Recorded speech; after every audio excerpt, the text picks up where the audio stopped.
lovely to see some old friends and some people I've not met before as well. Very nice to be here. So,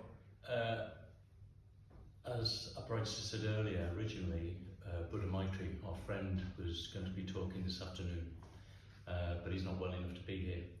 So I'm giving a talk instead. And what I've done is I was asked to do this at relatively short notice during quite a busy time. So what I've done is I've revamped a talk that I gave here probably about 10 years ago, but it was never recorded. So I thought, well, you know, why waste a good But I have sort of reviewed it, and with a little bit of wisdom of time, sort of taken some things out, added a few things in, perhaps made it a little bit more personal. So it is. I wrote the talk for the Mahaparinibbana Day festival, like I said, probably about 10 years ago.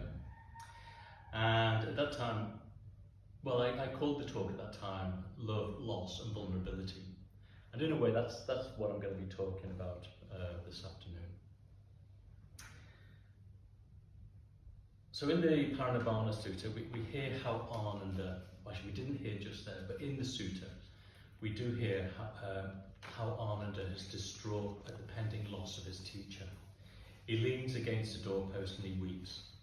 He's heard to say, "Alas, I remain still but a learner, one who has yet to work out his own perfection, and the Master is about to pass away from me, he who is so kind." And for me, I think this is probably one of the most touching and most human episodes in the whole of the Sutta. It's perhaps even more touching than the death of the Buddha himself. And I think it's touching because it is just so human. It's just so easy to identify with. Ananda is losing someone he loves, and he's crying. However, the Buddha rebukes Ananda for grieving. He says, "Enough now, Ananda, do not sorrow and cry. Have I not repeatedly told you that there is separation and parting from all that is dear and beloved? How is it possible that anything that has been born, has had a beginning, should not again die? Such a thing is not possible." Now, the Buddha's words may sound a little harsh, but let's remember that he's speaking from an enlightened perspective. Ananda has heard pretty much everything and remembered, so the story goes, remembered everything that the Buddha had spoken in the previous 25 years whilst he's been his companion. Given this, I can only imagine that the Buddha is saddened, perhaps even a little exasperated, that his friend still hadn't fully understood and taken on board the fact of impermanence. He hadn't gone beyond suffering, the suffering of sticky attachments. Perhaps it's because we don't really know what the Buddha's Parinibbana is, that we default to reflecting on what we can most easily identify with in the Sutta.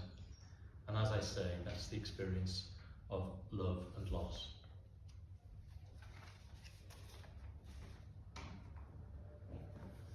The Buddha said that there are three things that we cannot be hidden from, and they are the sun, the moon, and the truth. Throughout the Pali Canon, the truth of impermanence and the exhortation to reflect upon it in order to loosen our attachments is repeated time and time again in different ways according to the needs of the listener. In the case of Kisa Gautami, we've probably all heard the story, he uses skillful means to bring it to the awareness of impermanence and the truth of impermanence. But in the Upajjhatthana Sutta, the Buddha gives it to us direct, straight between the eyes. He doesn't mince his words. He tells us very, very directly to remember and reflect upon these 5 things. Sorry, could you just put the microphone a bit nearer your mouth? Sure. We're getting every other word. How's that? That's great. Okay. So in the Upajjhatthana Sutta, the Buddha gives it to us very straight. He doesn't mince his words, he tells us very directly to reflect on these 5 things. First of all, we are subject to old age. Secondly, we're subject to illness. Thirdly, we're subject to death. Fourth, we will be separated from everything and everyone that we hold dear. And lastly, we are the heir to our actions.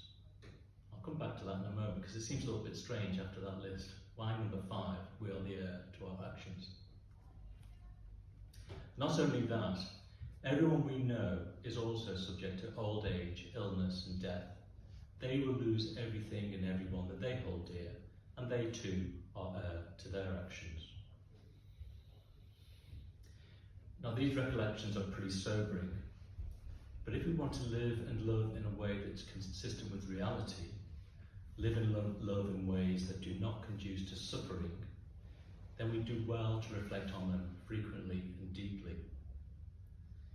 I don't think it's an exaggeration to say that anyone who calls themselves a Buddhist must keep turning their attention to the truth of impermanence and the inevitability of loss until they have learned to accept and embrace endings as readily as beginnings.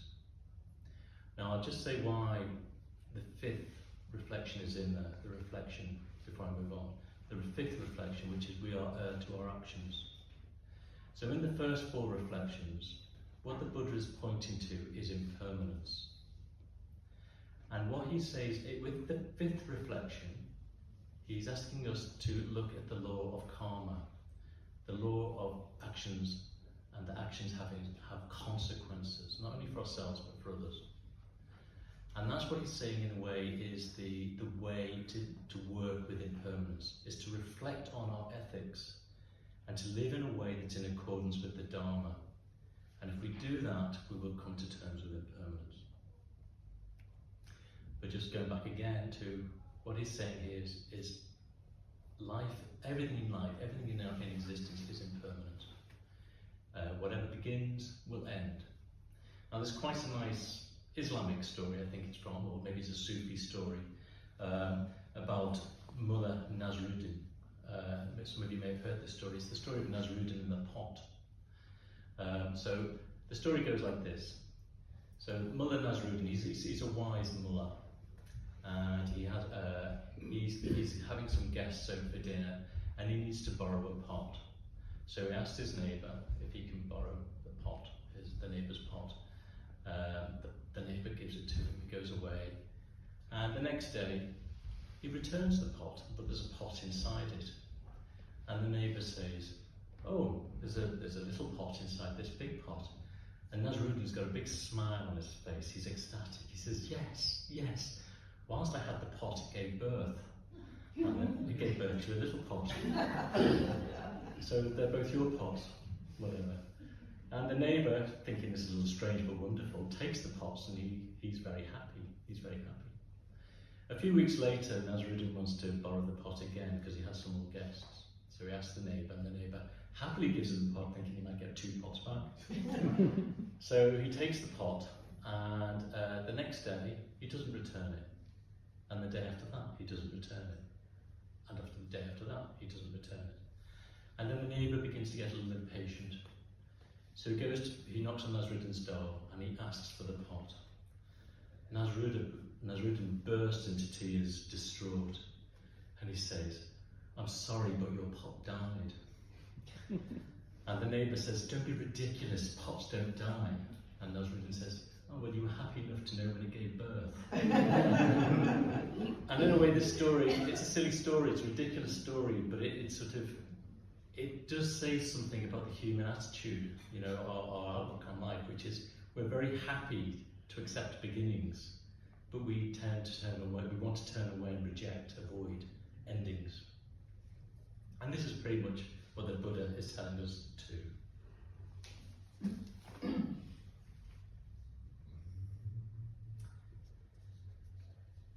The Buddha's perspective on death, never mind Parinibbana, isn't exactly straightforward. We first need to understand the concept of karma and actions and actions having consequences, and anatta, the idea of no self or no fixed self, before we can even start contemplating the possibility of rebirth and all that that entails.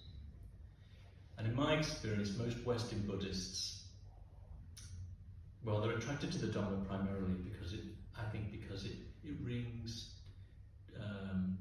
it resonates with our scientific, our rational sensibilities. And they find this idea of rebirth or rebecoming or anything around that a little bit of a sticking point, which perhaps often they'd rather not look at or don't want to accept.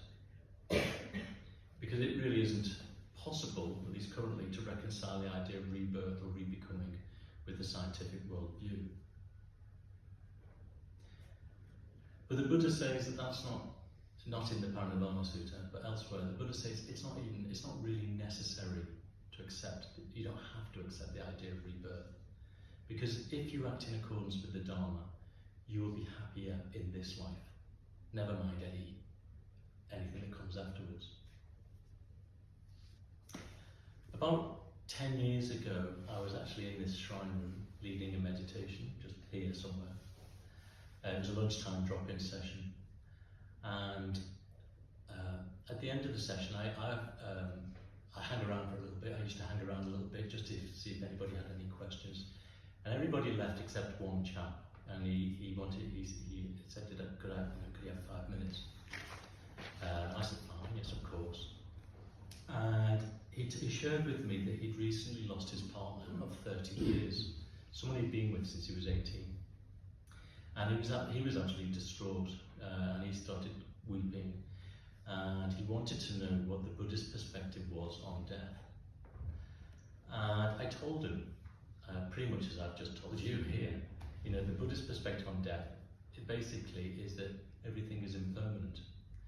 And I tried to tell him in a compassionate way, and the guy was, as I say, he was distraught, and part of me just wanted to put my arm around him and tell him that it was all going to be okay. But I could, in my heart, with a sense of integrity, I couldn't do that. I couldn't do that because Buddhism doesn't say that. Buddhism doesn't say it's all going to be okay. What it says is that if things that are born will pass away, they will come into being and they will go.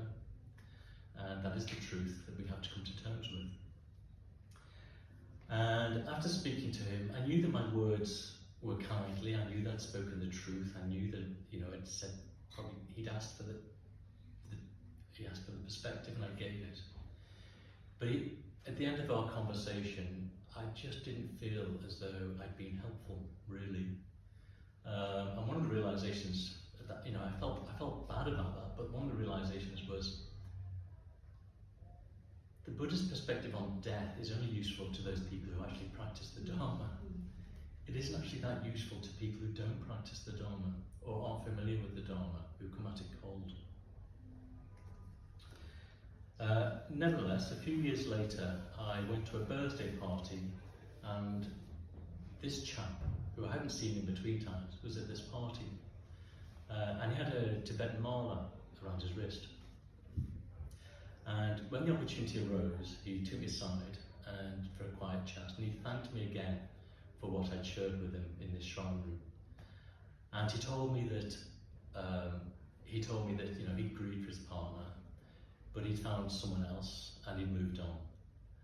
And I was just really struck. By and impressed really how he hadn't become cynical, he hadn't become bitter, he hadn't shrunk from life. He'd come to accept the impermanence that he'd experienced, the deep sadness of that impermanence, but nevertheless he'd come to accept it, and he'd been able to move on with his life and find love again. I just found that deeply impressive. He told me that he had moved on, but he hadn't forgotten his former partner, and I found that very touching at the time. He also told me I did apologise again for what I felt was my inability to meet the gravity of his loss, but he told me that it was fine, and actually what I had said had been helpful, which surprised me a little bit. I'm sure we've all had plenty of reasons to reflect on our own loves and losses. worked here when at the Buddhist Centre, I was in contact with so many people that I was always hearing about people's losses. It became a really part of the work in a way. And I think the main reason I'm reflecting on it now, other than of course being asked to give this talk, is because I'm fast approaching 60. And I can remember sort of, I think maybe in the last 10 years, sort of the finiteness of my life has begun to hit home in a way that it never did before I was 50. Excuse me.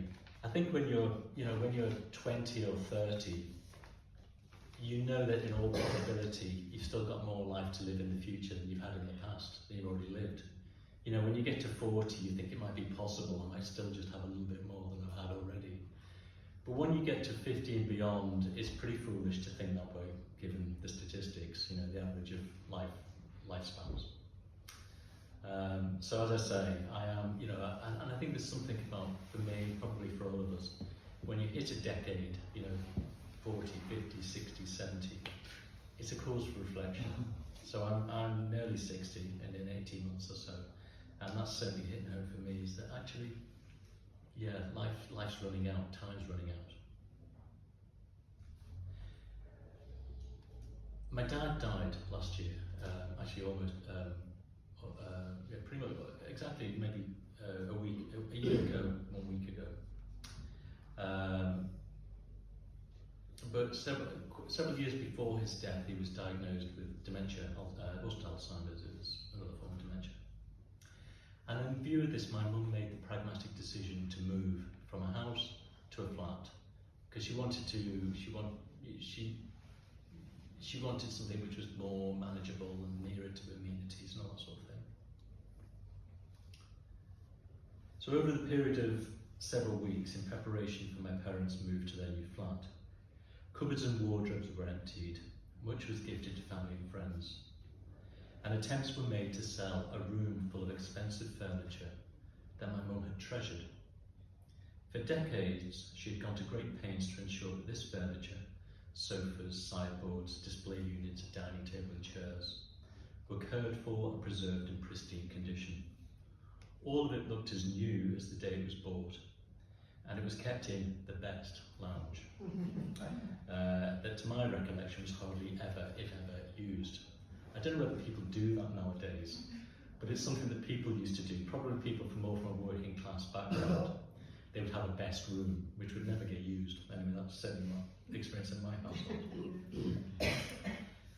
Now, I imagine that this furniture, which really, I know, it cost a fortune in its day, I imagine it represented something important to my mum. Something that she'd never spoken about. I don't think people do speak about this thing, but I wonder if it sort of symbolised a sense of somehow having made it in the world, you know, having achieved some sort of financial security or maybe even some sort of status. But in the end, all this treasured furniture, which had occupied, as I say, the largest but least lived-in room in the house, had to be given away. Changing fashions and tastes had rendered it worthless. Other heirlooms that nobody wanted or had room for, such as my grandmother's paintings, either went to their local charity shop or in a skip. The move was a sensible idea, but witnessing the sentimental accumulations of my parents' lives being disposed of and reduced to what could reasonably be fitted into the new flat was rather sad. I was aware, and I'm sure that they were too, although no one said explicitly, that they were effectively tidying up their affairs and putting their house in order, so it would be easy to cope when one or other of them died. Now, just before the move, before they actually moved to the flat, the house was pretty stripped and empty, and there were lots of boxes hanging around, and I mooched, as I do, in one of them, and found a box of photographs, an old box of photographs. And when I chance upon old photographs, I sort of can't resist, but look at them. I like to have a good mooch around and look at the past. But I nearly always, afterwards, I'm left feeling a little melancholic and dissatisfied. I think that's because photos can make the past seem like a simpler, and more comfortingly familiar place than the ever-changing, ever-evolving present. But this is an illusion. I know that if I could transport my back to any of the moments in those photographs, if I was in the present moment there and then, back 30 years or whenever it was, I know that the present moment then would feel just as uncertain as the present moment feels now. And it's only because I know what happened next 30 years ago that it seems like a safer, more familiar, more secure time and place.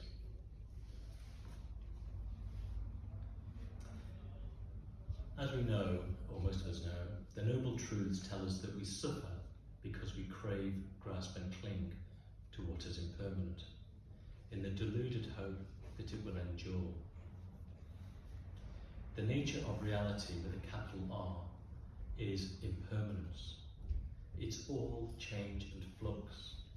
So nothing, absolutely nothing, ultimately persists as fixed in our experience. And that includes our sense of ourselves, our desiring, and the objects of our desires. So what I'm going to say probably takes a little bit of concentration now. I'm just giving you a warning.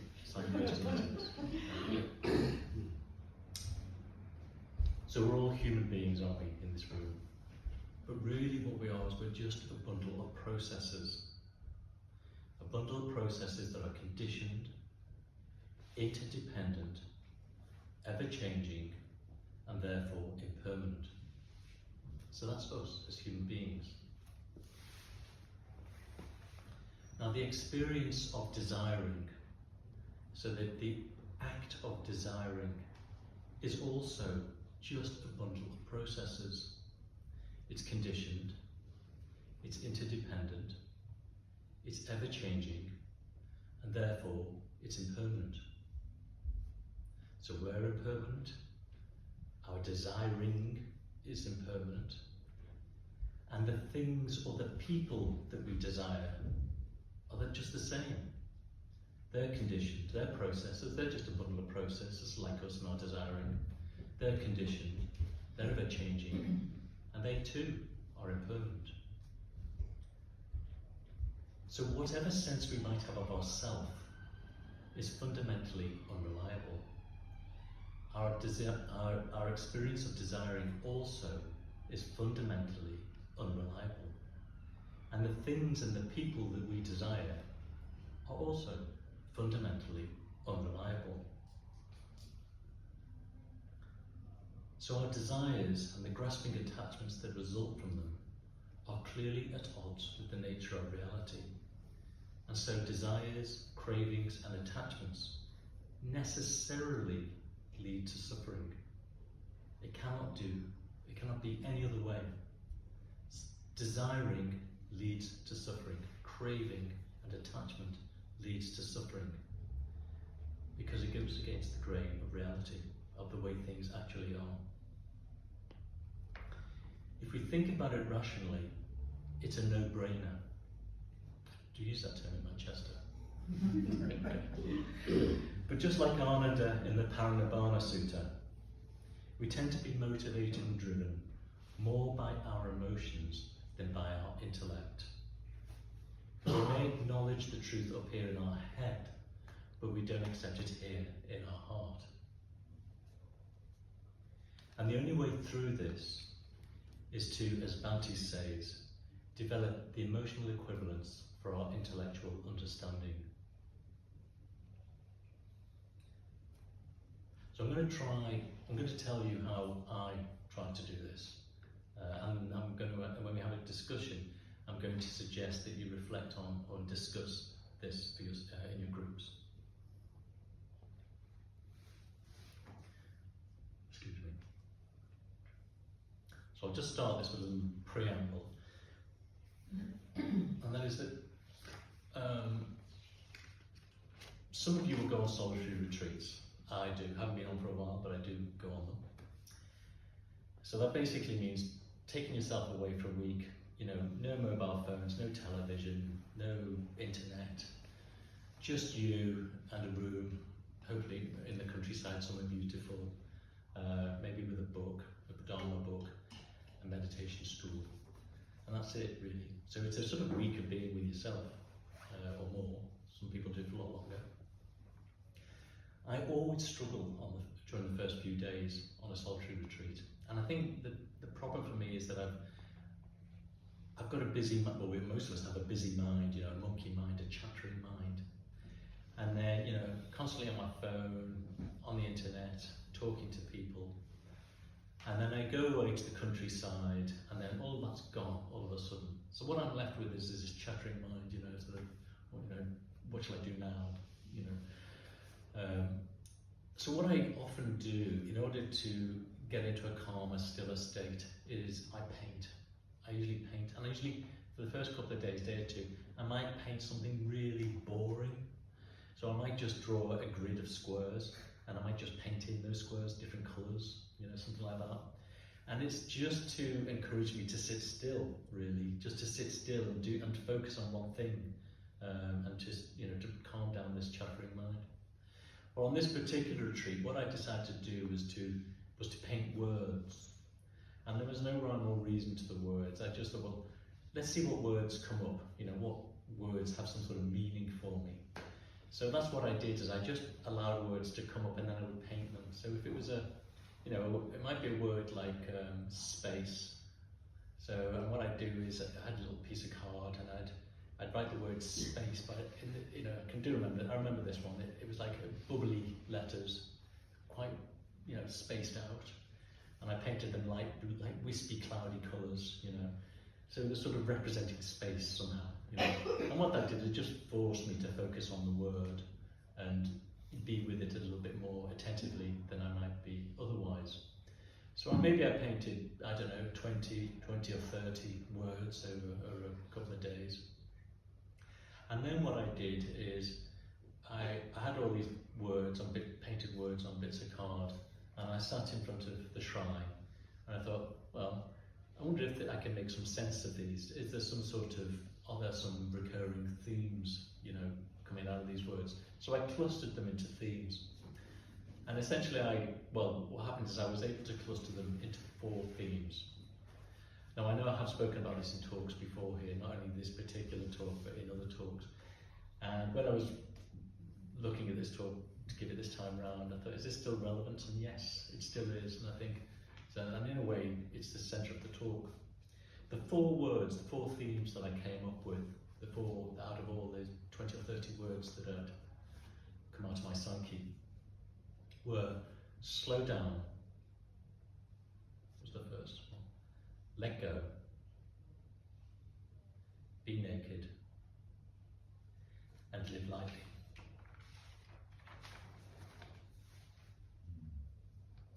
Now each of these still feels very significant to me. Slow down, let go, be naked, live lightly. And I've incorporated them into, when you become an order member, you take on a visualization practice of a particular Buddha or Bodhisattva, and I've incorporated these words and some more into my visualization practice because they are important to me. The first slogan, slow down, is effectively exhorting me to become more aware. And as I, you know, just as I know when I go on solitary, but I know generally, I find this difficult because my life is always, my life and my mind is always busy. In fact, I'm attached to busyness. I like thinking, you know, I'm attached to thinking. And so I just need to slow down and become more aware. If I slowed down, then I'd more readily see how my actions have consequences, not only for myself, but for others and for the world. And in dependence upon that, or as a consequence of that, I would become more ethically responsible and make better decisions in line with my values and ideals. And this would lead me on to my second, if you like, slogan, which is let go. would let go of what is unimportant to the achievement of my ideals. Effectively, this relates to renunciation, something I think we place far too little emphasis on. But it is a core teaching of the Buddha. And without wanting to over-egg it, if we're going nowhere fast if we fail to accept it as an essential element of the spiritual life. Renunciation can sound so life-negating, so sour and dull, but it isn't, or at least it shouldn't have to be, if it's practiced with the right attitude. Healthy and happy renunciation starts with clarity about what is most important, and then having the focus and discipline to make life choices in line with that. That's all it is. It's making choices in line with what is most important. And by doing that, you will naturally let go of the things that are less important. You won't have to push them away. You won't have to reject anything. They will just fall away.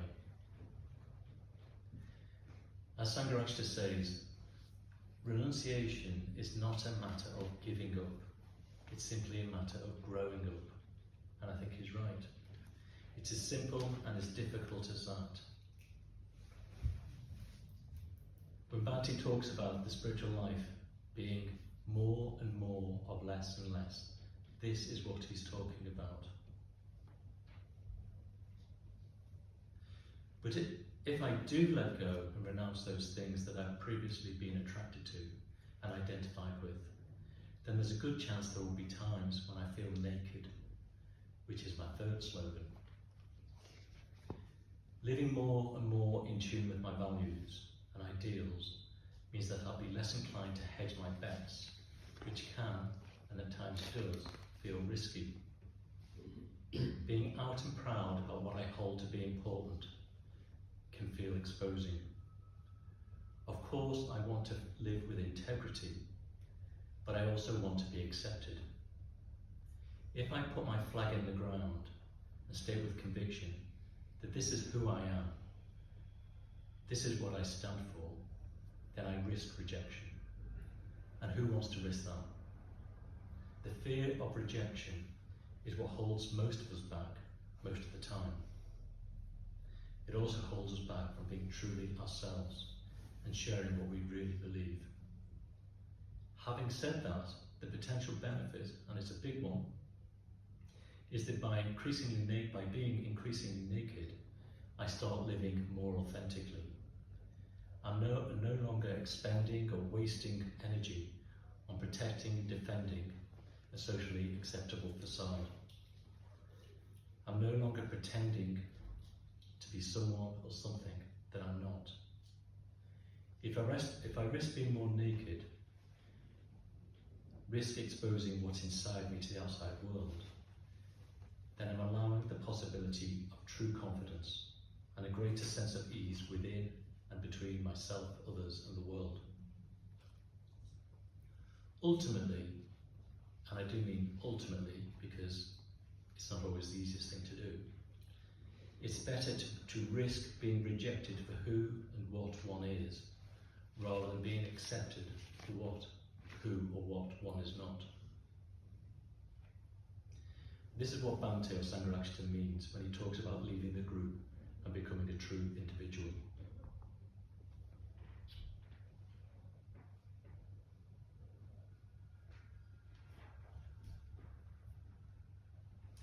So if I risk doing this, I'll feel more real, more wholeheartedly engaged with life.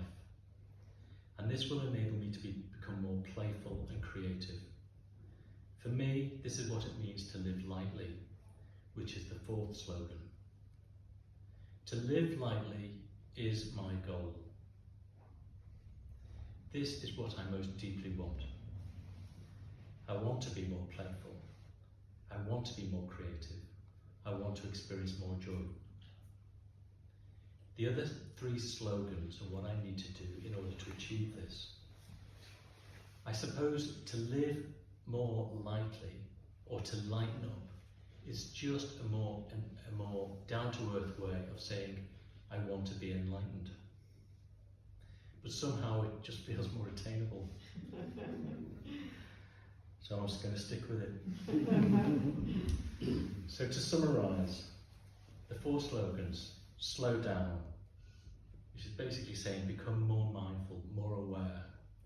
And this has the effect of revealing of what's more important. On the basis of that, let go. Be clear and focus on what's most important and stop hanging on to what's not. And if you do that, you'll probably become more naked. But lean into the fear that comes with greater authenticity and vulnerability. And finally, as I say, live lightly. This is the fruit of the previous 3 stages. An unburdening, a freedom to be wholehearted and joyful in the way we experience and live our life.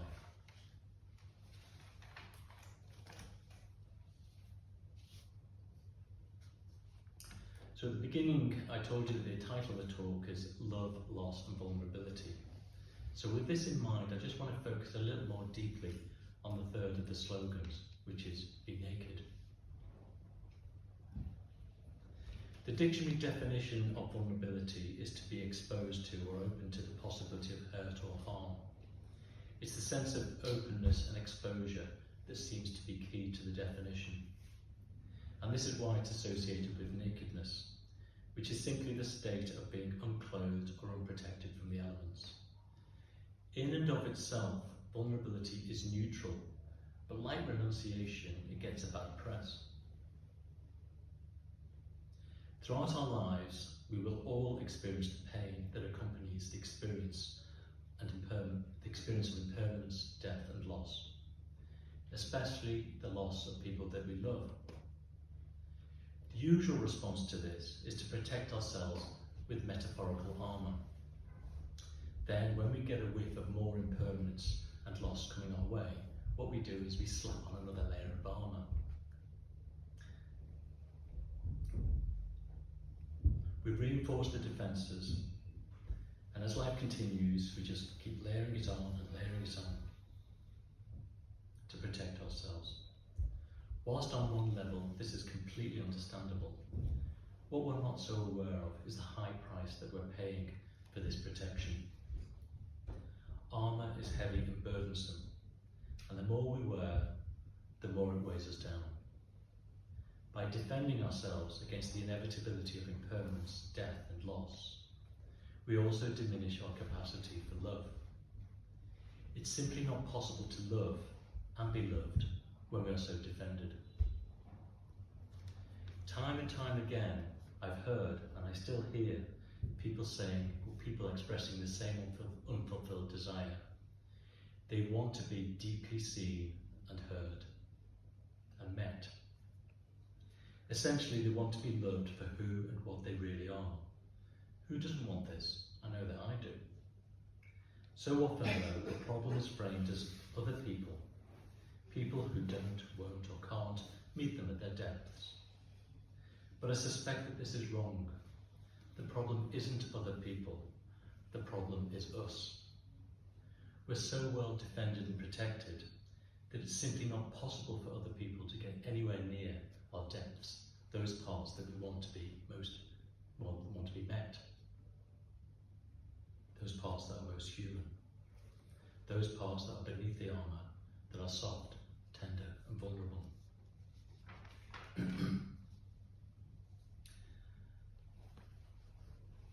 Maybe 12 years ago I was on a retreat, and I was going through the similar process of trying to calm down, relax, be in a better state of mind before get into the thick of the retreat. And I made another. It's not quite a painting. I made another creation, which is that on the shrine. And it's basically what I'm talking about here. It's a heart. It's defended, armoured, and it's got sort of metal scales on the metal armour. But in this case, the armour is falling away. It's And I think in a way this is what I was reflecting on at the beginning of the retreat is, I don't want to be so defended. I don't want to be so protected. I need to, in order to live more fully, I need to take more risks. I need to be more naked. And so the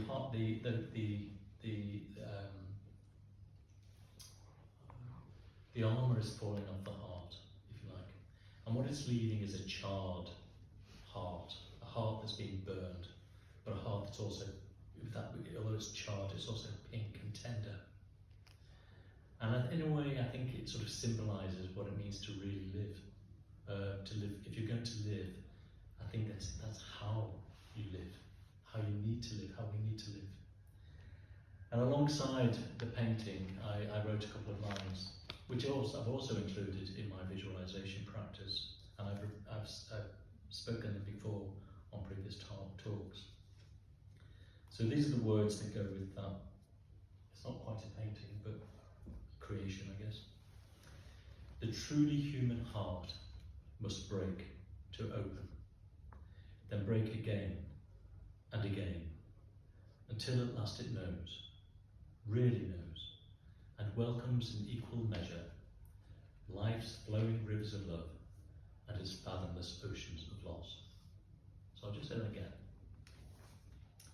The truly human heart must break to open, then break again and again, until at last it knows, really knows, and welcomes in equal measure life's flowing rivers of loss and its fathomless oceans, life's flowing rivers of love and its fathomless oceans of loss.